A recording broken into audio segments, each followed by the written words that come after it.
Halo sahabat sejarah, sebelum masuk ke cerita, jangan lupa untuk subscribe, like, dan komen. Kali ini kita akan membahas sejarah kota Tegal. Matahari baru saja terbit di ufuk timur pesisir utara Pulau Jawa pada awal tahun 1500-an. Gulungan ombak Laut Jawa menyapu lembut tepian pantai yang masih sunyi dan dipenuhi hutan bakau yang lebat. Di kejauhan, sebuah kapal kayu dengan layar besar perlahan mendekat menuju daratan yang tampak hijau dan luas. Kapal tersebut membawa seorang pengelana dan penulis asal Portugis yang sangat terkenal bernama Tome Pires. Tome Pires sedang dalam perjalanan panjang menyisir jalur perdagangan penting di Nusantara. Saat kapal Tome Pires mulai merapat, mata Tome Pires tertuju pada sebuah bentang alam yang unik. Tome Pires melihat hamparan tanah yang sangat luas dan terbuka di balik rimbunnya pepohonan pesisir. Dalam catatan harian yang kelak menjadi dokumen sejarah dunia, Tome Pires menuliskan sebuah nama asing untuk menyebut wilayah tersebut. Tome Pires menyebut wilayah ini dengan nama Tetegual. Nama Tetegual yang ditulis oleh Tome Pires bukanlah sekedar coretan tanpa makna. Istilah Tetegual diperkirakan merujuk pada kondisi geografis yang dilihat oleh Tome Pires saat itu. Dalam bahasa masyarakat lokal, tempat tersebut dikenal sebagai Tegalan atau ladang yang sangat luas. Pada masa itu, wilayah Tegal belum menjadi sebuah kota yang padat seperti sekarang. Wilayah Tegal saat itu adalah bagian dari administrasi Kabupaten Pemalang. Pemalang sendiri merupakan wilayah yang mengakui kedaulatan dari Kerajaan Pajang di pedalaman Jawa.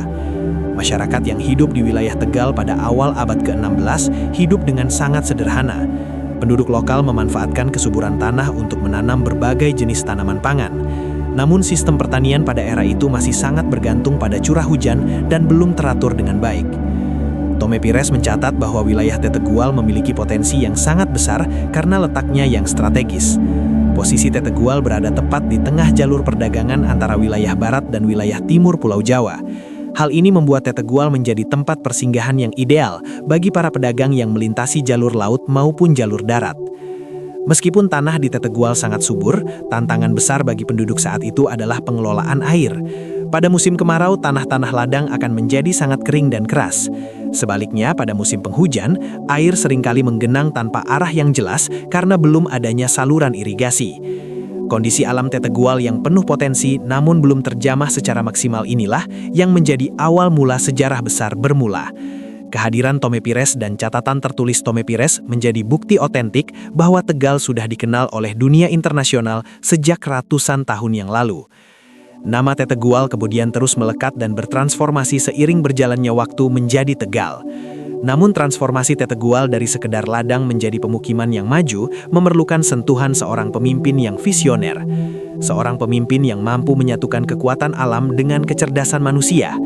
Sejarah kemudian mencatat bahwa seorang bangsawan dari Kerajaan Pajang akan segera tiba di tanah ini. Kedatangan bangsawan tersebut akan mengubah nasib Tetegual untuk selamanya. Tanah ladang yang sunyi ini sedang menanti babak baru di bawah bimbingan sosok yang sangat dihormati. Langit di atas Kerajaan Pajang tampak mendung, seolah menggambarkan suasana hati para bangsawan yang sedang dilanda kegelisahan. Di tengah hiruk-pikuk perebutan kekuasaan yang mulai memanas, seorang pria dengan pembawaan tenang bersiap meninggalkan kemewahan istana. Pria tersebut adalah Ki Gede Sebayu, seorang bangsawan tinggi yang memiliki kecerdasan luar biasa. Ki Gede Sebayu bukanlah sosok sembarangan, karena Ki Gede Sebayu merupakan keturunan dari terah terhormat Majapahit dan Pajang. Namun, jabatan dan harta tidak membuat Ki Gede Sebayu merasa puas jika hati nurani Ki Gede Sebayu melihat ketidakadilan. Ki Gede Sebayu memutuskan untuk mengembara ke arah barat demi mencari ketenangan dan tempat untuk mengabdi kepada rakyat jelata. Perjalanan Ki Gede Sebayu membawa Ki Gede Sebayu menyusuri hutan jati yang lebat dan menyeberangi sungai-sungai besar di tanah Jawa. Dalam pengembaraan tersebut, Ki Gede Sebayu ditemani oleh para pengikut setia yang menaruh kepercayaan penuh pada visi Ki Gede Sebayu. Langkah kaki Ki Gede Sebayu akhirnya terhenti ketika sampai di sebuah wilayah yang tampak sangat familiar dengan catatan masa lalu. Wilayah tersebut adalah tanah yang pernah disebut oleh pedagang asing sebagai Tetegual. Ki Gede Sebayu berdiri di tepi sebuah sungai besar yang arusnya mengalir cukup deras menuju laut. Masyarakat setempat mengenal sungai tersebut dengan nama Sungai Gung. Ki Gede Sebayu memperhatikan betapa luasnya ladang atau tegalan yang ada di sekitar sungai tersebut. Meskipun wilayah ini sangat luas, Ki Gede Sebayu melihat kemiskinan masih menghimpit penduduk lokal. Lahan yang ada tidak bisa dikelola dengan maksimal karena keterbatasan pengetahuan teknik masyarakat saat itu. Ki Gede Sebayu merasa terpanggil untuk menetap dan mencurahkan seluruh ilmu yang dimiliki Ki Gede Sebayu di tempat ini. Ki Gede Sebayu mulai berbaur dengan warga desa tanpa menunjukkan status kebangsawanan yang dimiliki Ki Gede Sebayu. Ki Gede Sebayu mendengarkan keluh kesah para petani yang sering mengalami gagal panen saat kemarau panjang tiba. Bagi Ki Gede Sebayu, membangun sebuah wilayah tidak bisa hanya dengan perintah, melainkan harus dengan teladan nyata. Kepribadian Ki Gede Sebayu yang santun dan berwibawa membuat warga segera menaruh rasa hormat yang mendalam. Ki Gede Sebayu mulai memetakan aliran Sungai Gung dan mempelajari struktur tanah di sekitarnya. Ki Gede Sebayu menyadari bahwa kunci kemakmuran wilayah Tegal terletak pada bagaimana cara mengelola aliran air tersebut. Rencana besar mulai disusun oleh Ki Gede Sebayu di dalam pikiran Ki Gede Sebayu. Ki Gede Sebayu ingin mengubah wajah ladang yang gersang menjadi hamparan sawah yang subur dan hijau. Namun, Ki Gede Sebayu tahu bahwa tantangan fisik bukan satu-satunya hal yang harus dihadapi. Ki Gede Sebayu juga harus membangun mental dan semangat gotong royong masyarakat. Kehadiran Ki Gede Sebayu di tepi Sungai Gung menjadi fajar baru bagi peradaban Tegal. Seorang pemimpin sejati telah hadir, bukan untuk berkuasa, melainkan untuk melayani. Ki Gede Sebayu siap memulai sebuah proyek besar yang kelak akan mengubah sejarah agraris di tanah Jawa selamanya. Inilah awal dari pengabdian Ki Gede Sebayu yang tanpa pamrih. Tanah Tegal yang dahulu hanya dikenal sebagai ladang liar, kini mulai memiliki arah tujuan yang jelas. Ki Gede Sebayu akan segera menggerakkan tangan-tangan penduduk untuk menyentuh tanah dan air dengan cara yang berbeda dari sebelumnya. Kehidupan di tepi Sungai Gung mulai berubah sejak Ki Gede Sebayu menetap dan membaur dengan penduduk. Ki Gede Sebayu sering terlihat berdiri di titik yang tinggi, mengamati aliran air yang meluap saat hujan namun mengering saat kemarau. Ki Gede Sebayu memahami bahwa tanpa pengelolaan air yang baik, tanah Tegal yang luas hanya akan menjadi ladang yang tidak berdaya. Ki Gede Sebayu kemudian mengumpulkan para sesepuh dan penduduk desa untuk menyampaikan sebuah gagasan besar. Ki Gede Sebayu mengajak warga untuk membangun sebuah bendungan di daerah yang kini dikenal sebagai Danau Warih. Bagi penduduk saat itu, membendung sungai besar adalah sebuah pekerjaan yang tampak mustahil dan memerlukan keberanian luar biasa. Namun, Ki Gede Sebayu meyakinkan warga dengan kecerdasan teknik yang dimiliki Ki Gede Sebayu sebagai seorang bangsawan terpelajar. Ki Gede Sebayu memimpin langsung pengerjaan bendungan tersebut dengan terjun ke lapangan bersama rakyat. Ki Gede Sebayu ikut mengangkat batu dan mengatur susunan batang pohon agar mampu menahan derasnya arus Sungai Gung. Proses pembangunan bendungan Danau Warih menjadi simbol gotong royong yang pertama di tanah Tegal. Ki Gede Sebayu mengajarkan cara membuat saluran-saluran air kecil yang bercabang dari bendungan menuju ke seluruh penjuru ladang. Teknik irigasi yang dibawa oleh Ki Gede Sebayu ini merupakan lompatan teknologi yang sangat maju pada zamannya. Selama pembangunan berlangsung, Ki Gede Sebayu tidak pernah lelah memberikan semangat kepada warga yang mulai merasa lelah. Ki Gede Sebayu menekankan bahwa keringat yang keluar hari ini adalah jaminan kemakmuran bagi anak cucu di masa depan. Keteladanan Ki Gede Sebayu membuat masyarakat bekerja dengan penuh sukacita dan rasa hormat yang semakin tinggi. Setelah bendungan selesai dibangun, keajaiban mulai terlihat di tanah Tegal yang semula gersang. Air dari Sungai Gung kini mengalir dengan teratur menuju sawah-sawah penduduk sepanjang tahun tanpa mengenal musim. Ki Gede Sebayu juga mulai memperkenalkan berbagai jenis tanaman baru dan mengajarkan teknik bertani yang lebih efektif. Tanah Tegalan yang dahulunya hanya ditumbuhi semak liar, kini berubah menjadi hamparan padi yang menguning dan hijau. Hasil panen masyarakat meningkat berkali-kali lipat berkat sistem irigasi yang dirancang oleh Ki Gede Sebayu. Kelaparan yang dahulu sering melanda wilayah ini perlahan-lahan mulai menghilang dari catatan sejarah. Keberhasilan Ki Gede Sebayu dalam memimpin revolusi pertanian ini terdengar hingga ke wilayah-wilayah di luar Tegal.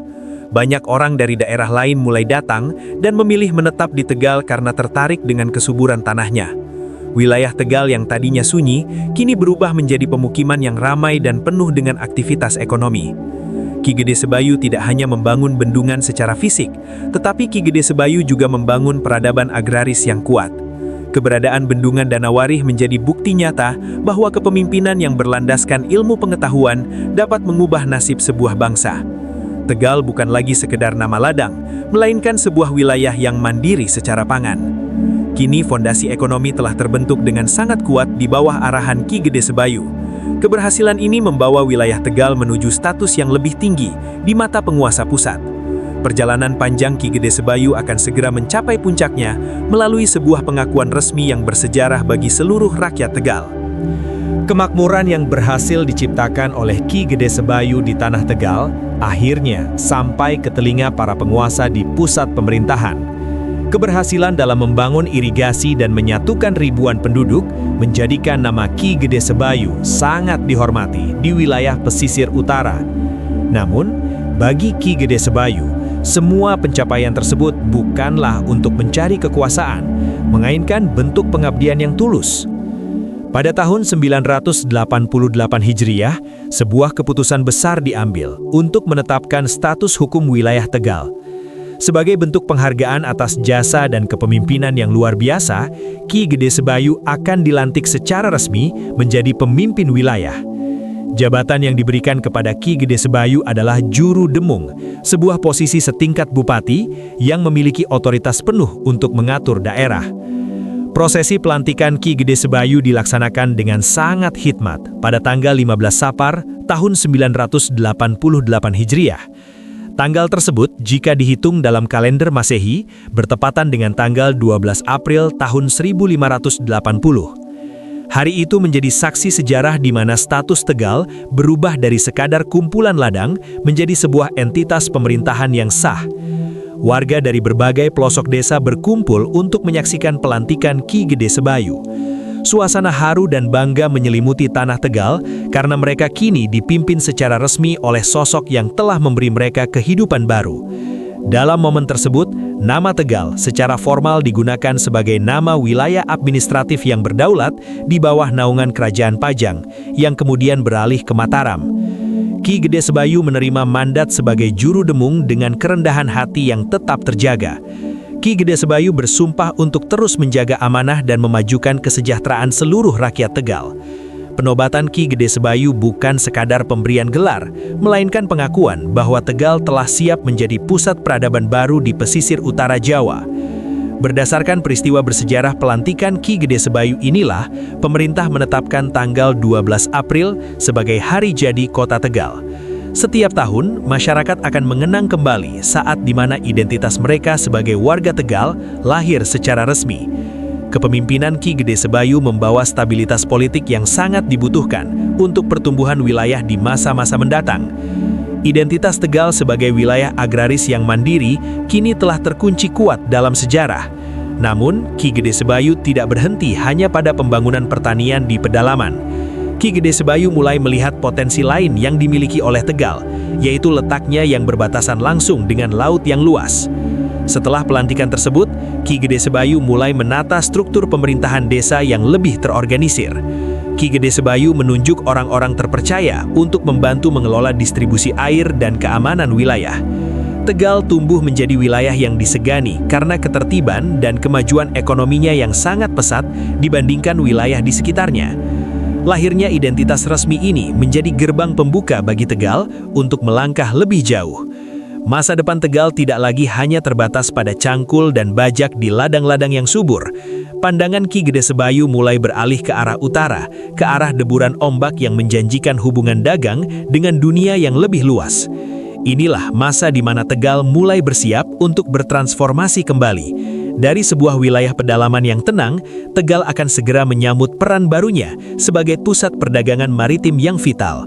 Babak baru sebagai kota pelabuhan yang megah sudah berada di depan mata. Setelah stabilitas pemerintahan tercapai di bawah kepemimpinan Ki Gede Sebayu, wajah Tegal mulai mengalami perubahan besar.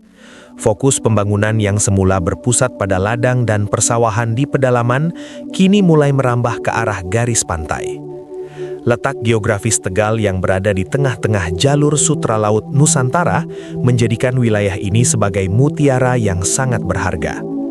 Perlahan namun pasti, muara Sungai Gung mulai dipadati oleh kapal-kapal dagang yang datang dari berbagai penjuru dunia.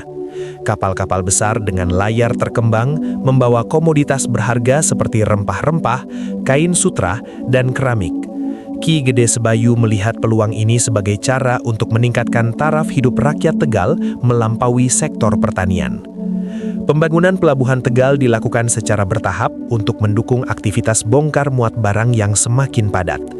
Keberadaan pelabuhan ini mengubah Tegal menjadi sebuah kota pertemuan berbagai budaya dan etnis.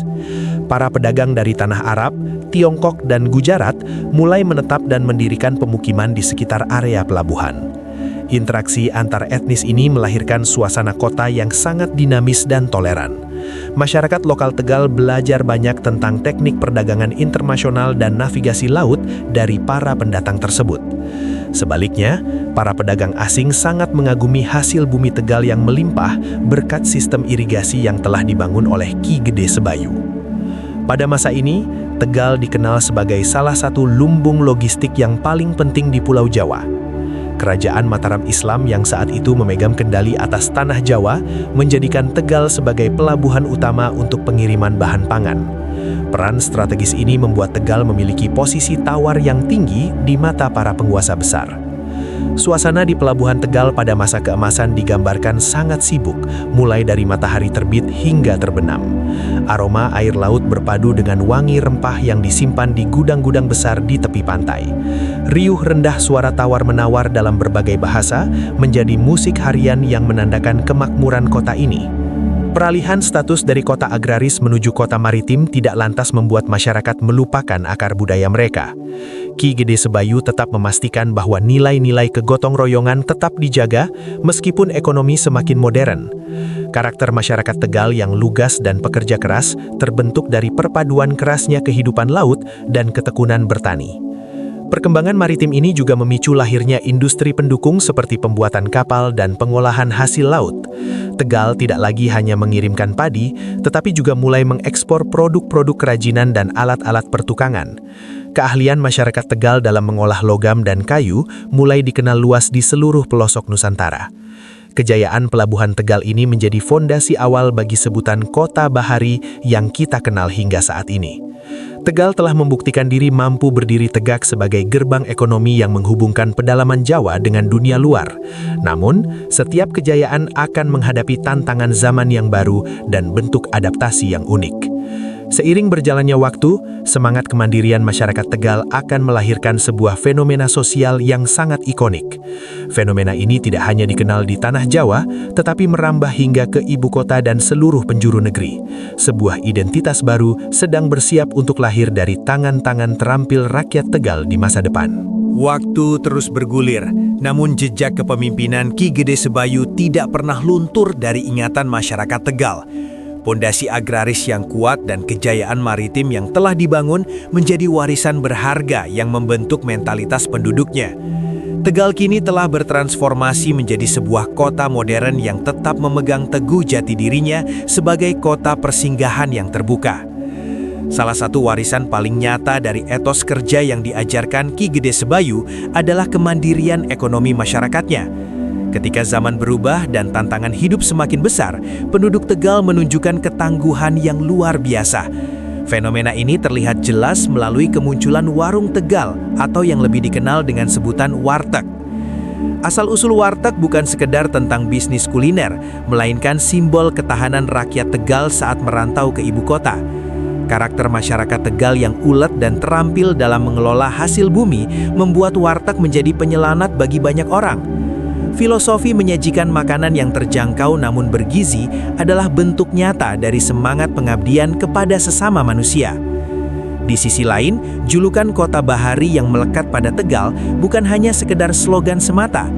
Bahari merupakan singkatan dari bersih, aman, harmonis, agamis, rapi dan indah yang sekaligus merujuk pada kekayaan lautnya. Tegal berhasil membuktikan bahwa sebuah wilayah bisa maju secara industri tanpa harus meninggalkan akar budayanya yang sangat dalam. Hingga saat ini, makam Ki Gede Sebayu di daerah Danawarih masih ramai dikunjungi oleh masyarakat yang ingin memberikan penghormatan. Sosok Ki Gede Sebayu dianggap sebagai teladan bagaimana seorang pemimpin harus bekerja keras demi kesejahteraan rakyatnya. Nilai-nilai kejujuran dan kerja nyata yang ditanamkan Ki Gede Sebayu menjadi ruh bagi pembangunan kota Tegal di masa kini. Sistem irigasi yang dahulu dipelopori oleh Ki Gede Sebayu kini telah berkembang menjadi jaringan modern yang menopang pertanian di sekitar wilayah Tegal. Pelabuhan Tegal pun tetap menjadi saksi bisu perjuangan para pelaut dalam menjaga denyut nadi perdagangan nasional. Integrasi antara sektor pertanian, industri logam, dan maritim menjadikan ekonomi Tegal sangat stabil. Masyarakat Tegal juga dikenal dengan dialek bahasanya yang khas, yang sering disebut sebagai bahasa ngapak. Dialek ini mencerminkan kejujuran, keterbukaan, dan egalitarianisme masyarakat Tegal yang tidak mengenal kasta. Bagi warga Tegal, bahasa adalah alat pemersatu yang menunjukkan bahwa mereka adalah keturunan dari para pejuang ladang yang tangguh. Perjalanan panjang dari sebuah desa bernama Tetegual menjadi kota yang mandiri adalah sebuah kisah tentang visi dan kerja keras.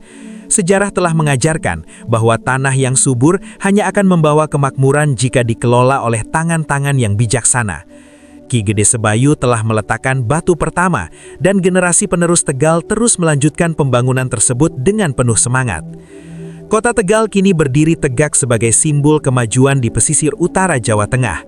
Segala pencapaian yang ada saat ini senantiasa dikembalikan sebagai rasa syukur kepada Allah Subhanahu wa Ta'ala yang telah memberikan kesuburan dan keberkahan pada tanah ini. Sejarah asal-usul Tegal akan selalu menjadi pengingat bahwa masa depan yang gemilang dibangun dari kearifan masa lalu. Demikianlah kisah panjang perjalanan kota Tegal dari sebuah ladang sunyi hingga menjadi pusat peradaban yang tak pernah tidur. Semangat Ki Gede Sebayu akan terus mengalir di setiap aliran Sungai Gung, menjaga harapan dan kemakmuran bagi seluruh rakyat Tegal hingga masa yang akan datang.